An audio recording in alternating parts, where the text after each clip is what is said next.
Bueno, en este video hablaré sobre el interregionalismo, primero sobre el concepto, sus características y tipos con algunos ejemplos. Después sobre la globalización selectiva, es decir, qué empuja a un actor regional a relacionarse con unas regiones en específico y no con las otras. Tercero, sobre las motivaciones de la Unión Europea para impulsar el interregionalismo y por último, si este favorece u obstaculiza la integración regional. El concepto de regionalismo tiene su origen en la globalización. Este es un proceso multidimensional que conduce a la supresión de las barreras del libre comercio. El fenómeno del interregionalismo se aplica a la creciente interdependencia de la producción, el mercado, el comercio, las finanzas y la alta participación de las economías nacionales en el sistema internacional. Trata también de progresivos flujos transnacionales y de la interacción entre diversos actores envueltos en la redistribución de la política mundial. El interregionalismo es entonces básicamente la relación entre diversos actores de diferentes regiones. El interregionalismo está dividido en tres tipos.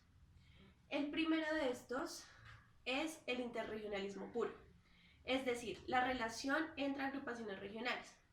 Un ejemplo de ello es la cumbre entre la Asociación de Naciones del Sudeste Asiático y el Mercado Común del Sur, es decir, la ASEAN y Mercosur.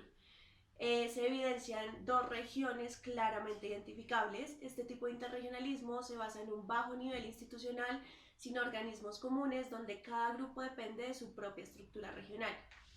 El segundo tipo es el transregionalismo, es decir, acuerdos en los que estados participan en una capacidad individual, como en APEC, la Asociación Transpacífica, o la Unión Europea, América Latina y el Caribe, antes del establecimiento de la CELAC.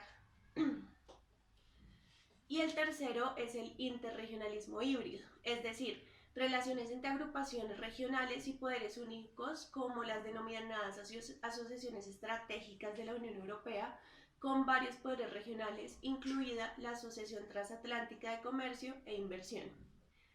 Se habla también de otros tipos de interregionalismo, como el superpuesto y el sigiloso.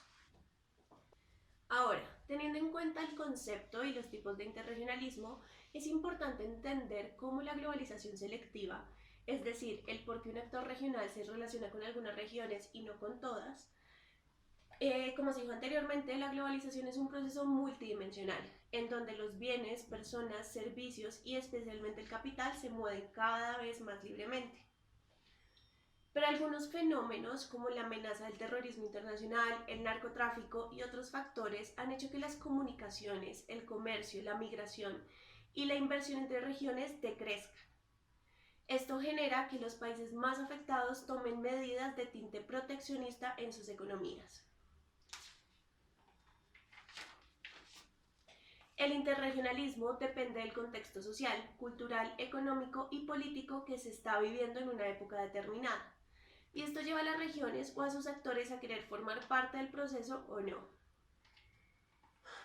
Por ejemplo, un análisis diacrónico de las relaciones interregionales entre América Latina y Europa desde el fin de la Segunda Guerra Mundial muestra cómo han ido evolucionando en pos de dinámicas complejas influenciadas por variables globales, regionales y extrarregionales, que son causa de transformaciones en los desequilibrios de poder y la naturaleza de las alianzas entre los diferentes actores.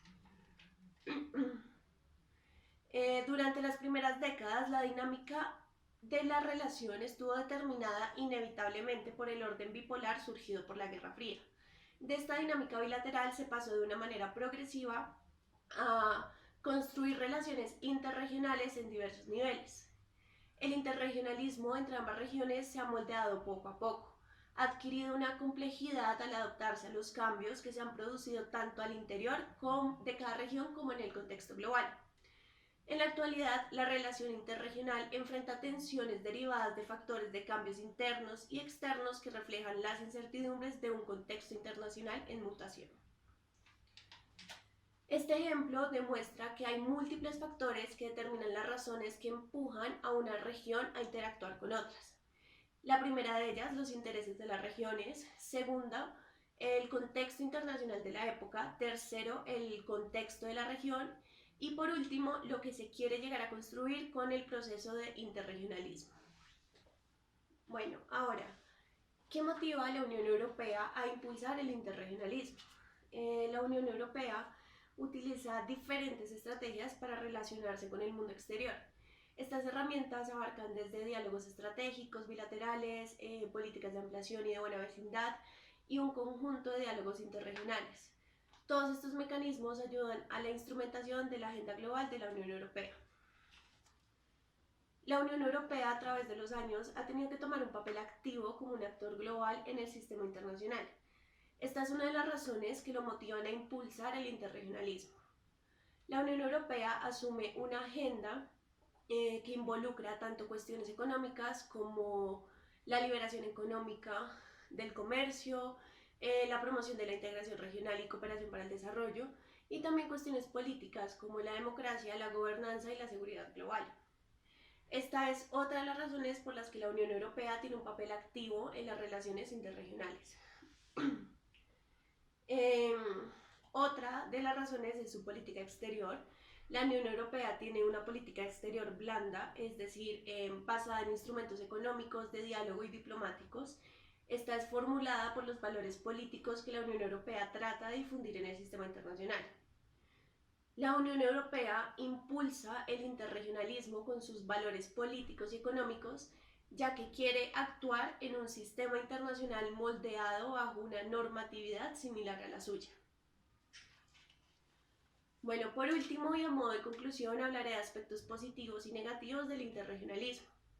Es importante encontrar diferentes enfoques de interregionalismo que sean aplicables a los procesos que se reproducen entre regiones en desarrollo, que por sus diferentes estructuras, tanto a nivel de influencia internacional como de condiciones internas, no pueden ser abordados por medios de los mismos conceptos que se aplican a las regiones desarrolladas o centrales. Las iniciativas interregionales que están emergiendo configuran un nuevo nivel de vinculaciones que intentan superar el plano bilateral y las estrategias de diversificación unilaterales por medio de políticas que impliquen la identificación de objetos y estrategias regionales. El interregionalismo es percibido como un nivel en la jerarquía de la gobernanza global situado por debajo del multilateralismo y por encima de los espacios regionales y subregionales y de las relaciones bilaterales entre los estados. Además, es asumido como una unidad de análisis independiente que puede complementar o reemplazar el multilateralismo en la organización de la economía política mundial. En las relaciones interregionales, la definición de región no depende simplemente de su nivel de organización formal, sino también de su dimensión externa. El interregionalismo podría ayudar a consolidar procesos de integración entre las regiones para poder consolidar un sistema internacional con relaciones interregionales para así favorecer la economía de las regiones en cuestión.